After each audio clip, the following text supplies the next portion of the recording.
Never forget that only dead fish swim with the stream.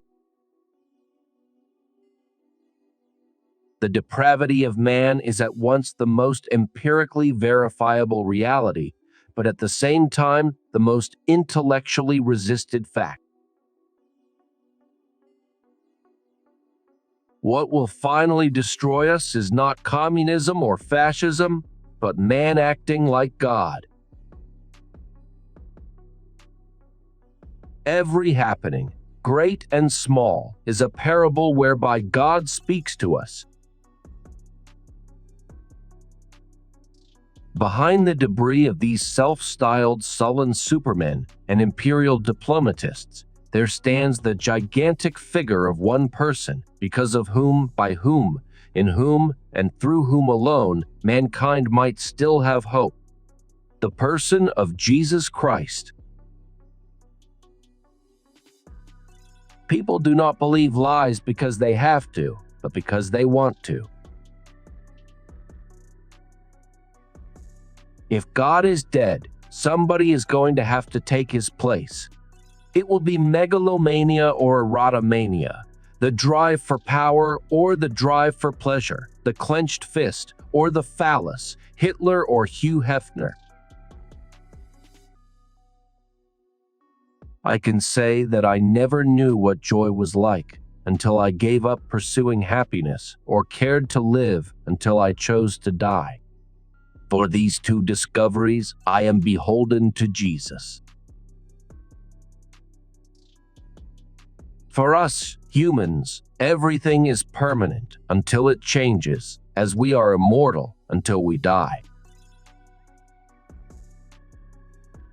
In the beginning was the lie, and the lie was made news, and dwelt among us, graceless and false.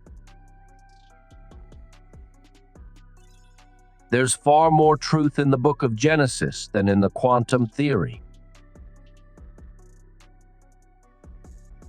The whole social structure is now tumbling down, dethroning its God, undermining all its certainties. All this, wonderfully enough, is being done in the name of the health, wealth, and happiness of all mankind. I myself am convinced that the theory of evolution, especially to the extent to which it has been applied, will be one of the greatest jokes in the history books of the future. Posterity will marvel that so very flimsy and dubious an hypothesis could be accepted with the incredible credulity it has. History will see advertising as one of the real evil things of our time. It is stimulating people constantly to want things, want this, want that. One of the peculiar sins of the 20th century, which we've developed to a very high level, is the sin of credulity. It has been said that when human beings stop believing in God, they believe in nothing. The truth is much worse. They believe in anything. Few men of action have been able to make a graceful exit at the appropriate time. The orgasm has replaced the cross as the focus of longing and the image of fulfillment. I never met a rich man who was happy, but I have only very occasionally met a poor man who did not want to become a rich man. We have now educated ourselves into a state of complete imbecility.